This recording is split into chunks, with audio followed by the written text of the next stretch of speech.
minamadali yung relationship mo with others. Kasi kung mamamadaliin mo, mabilis din siyang mawawala. Yeah, oo naman. Kasi kaya lang naman siya minsan pangit tingnan is because of yung mga judgmental na tao. Kaya lang minsan nabibigyan yung meaning ng pagiging friends ng boys and girls. Kasi nga, madaming judgmental na tao. Akala nila boyfriend and girlfriend na agad, na merong mas more sa relationship nila. So yeah, pwede naman sila maging platonic friendship. Oh no, that's a no-no for me. No! No! Kasi ako, pwede mo naman ako maging best friend and girlfriend in one. I can be your best friend, I can be your girlfriend, I can be your older, younger sister, and all and everything in this world. So, ako, pwede mo naman makuha sa akin yung lahat. Bakit mo hanapin pa sa iba? No. No. Siguro for me, wala ako noon kasi hindi siya nag-work for me. And hindi ko naman tinatanggalan yung iba kasi yung iba talaga meron silang tinatawag na totga nila. And it's up to them naman yun. Pero ako naman, naniniwala ako sa concept ng totga. Ng totga. Pero hindi lang siguro siya nag-work for me.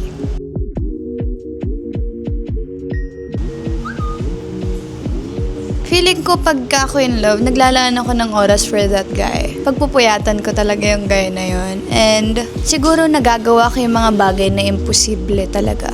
Yung mga pang romantic thing. Siguro kung pag ako in love, kaya kong gumawa ng romantic date na ako yung magpa-plan lahat na pupunta na lang yung guy for me. Basta, long story short.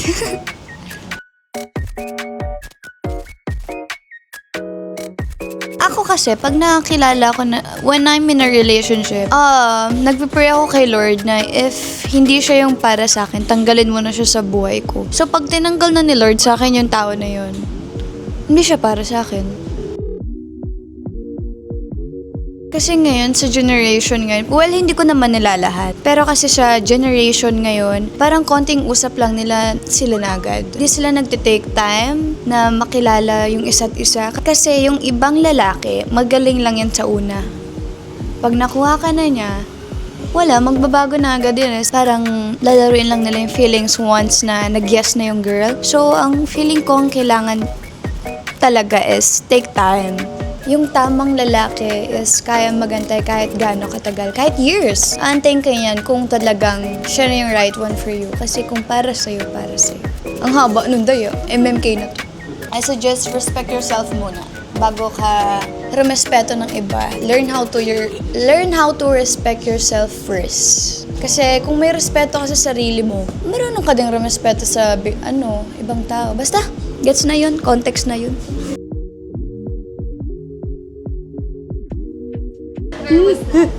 Syempre, hindi ko alam. Pero after namin i-shoot yun, kasi yun yung first kissing scene na mag-antay ka, nagre-react ka. Yun yung first kissing scene namin na nakanganga. Yung alam mong dikit kong dikit. Kasi yung ghosting namin, daya lang yun eh.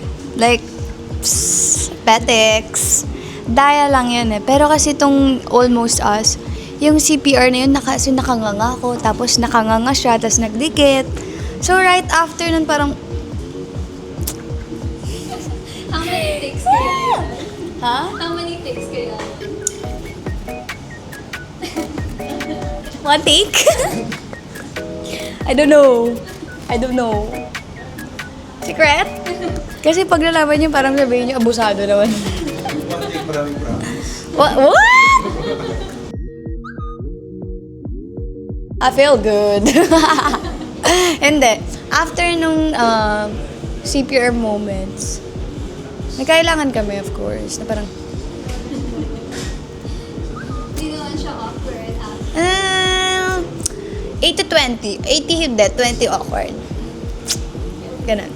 So, ayun, feeling ko, ang gusto kong makuha ng generation ngayon nowadays is that huwag nilang madaliin yung bagay na makuha agad. Tina-take time talaga yan eh. Pinaghihirapan talaga isang bagay. Kasi kung mabilis mo makukuha, mabilis din siyang mawawala. So, kailangan talagang may tiyaga ka.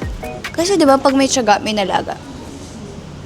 Hi Zin! Once again, this is Fiang and sana panoorin niyo po ang Almost Us. Malapit na po yan sa May 6 exclusively in cinemas.